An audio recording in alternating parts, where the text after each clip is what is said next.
pode mais conter o poder avassalador da pressão das águas da graça que irrompem para dentro do coração dele. Ou como ele próprio vem a dizer também em 1 Coríntios, no capítulo 15, que ele, não sendo um dos apóstolos contemporâneos de Jesus, no entanto se tornou um apóstolo porque ele mesmo viu Jesus.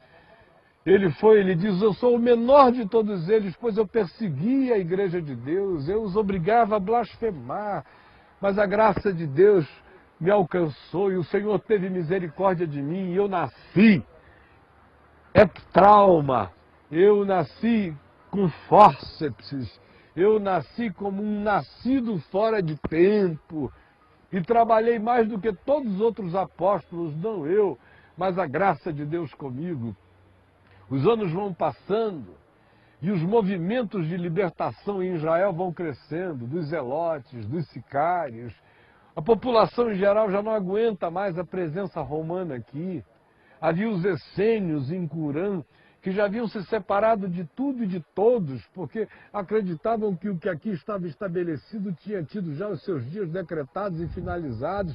Eles estavam esperando a manifestação do Filho do Homem, ou do Ancião de Dias, ou do Messias, que viria para salvá-los. O fato é que no ano 70, por causa das insurreições presentes em Israel e em Jerusalém, o general Tito vem e resolve sitiar outra vez a cidade que estava num estado de rebelião contra os romanos, não querendo mais estar sob aquele tacão tirano.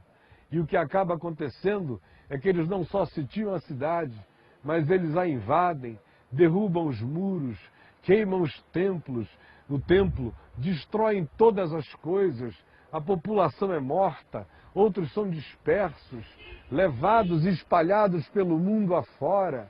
A última resistência acontece em Massada, que termina num suicídio coletivo de dignidade, porque o final da declaração da Carta de Massada dizia que eles preferiam se entregar à morte com as suas mulheres e com os seus filhos do que verem os seus filhos tornarem-se escravos, as suas mulheres estupradas, eles próprios mortos pela violência romana, preferiram, em sorteio, matarem-se uns aos outros do que entregarem-se às mãos perversas dos romanos, o que foi uma declaração poderosa.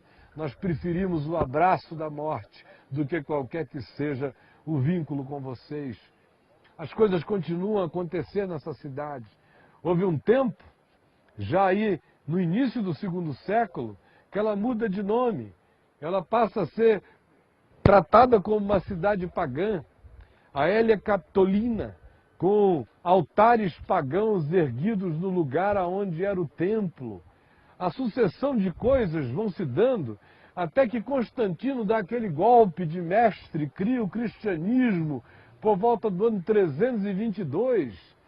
E aí Helena, mãe dele, resolve voltar para este lugar e aqui na terra de Israel erigir basílicas, templos, os mais diversos, de acordo com o que as tradições diziam que teriam sido os lugares relacionados a Jesus. Ela constrói a Igreja do Santo Sepulcro, Mosteiro de Santa Catarina, vai marcando a cidade com essas marcas e signos de uma religiosidade nova, do cristianismo que até então não existia, porque durante quase 4 séculos os discípulos de Jesus serviram a Jesus nas ruas, nas esquinas, de casa em casa, nas praças, estiveram perseguidos sob Nero, sob Calígula, sob diversos imperadores romanos, jamais construíram um templo, jamais fizeram coisa alguma. Foi o período no qual a fé em Jesus se manteve, apesar de todas as dificuldades, manteve-se intacta. Mas quando entra o advento constantiniano, dando agora prerrogativas aos bispos que antes eram pobres e agora passam a ser ricos, agora eles estão isentos de impostos, agora eles passam a receber verbas públicas, agora o imperador Constantino promove concílios da igreja, concílios feitos a partir da filosofia grega e aristotélica, numa ação absolutamente idiotada tentando fazer a anatomia de Deus, tentando discernir a Trindade, tentando definir qual era a substância do ser de Deus, e loucuras desse tipo, que acabaram prevalecendo até os dias de hoje e só foram aumentando. Então a presença cristã fica estabelecida aqui, de Helena até o advento de Maomé. Quando Maomé começa a anunciar o que ele chama de a revelação que havia recebido, as populações árabes, que até então eram extremamente pagãs de vários modos, e vão crendo no que Maomé vai falando, e após a morte de Maomé, este lugar, pelo fato de que os árabes têm parentesco direto com os judeus, e um parentesco duplo, que vem pela via de Agar, concubina de Abraão, que gerou Ismael, e depois um parentesco que se funde mais ainda, porque Esaú, irmão de Jacó, se casa com uma ismaelita, de tal modo que se junta ainda mais. Eles tinham nessa cidade uma fissura e um desejo enorme de a possuir. E aí surge a ideia, e a história, e a lenda, e o mito de que Maomé morto toma seu cavalo e cavalga até o lugar onde hoje estão essas mesquitas, especialmente a mesquita de El-Aqsa, e que daí ele teria sido assunto aos céus. Basta isso agora para que uma terceira religião passe a reclamar a cidade. Primeiro os judeus, por herança, indiscutível.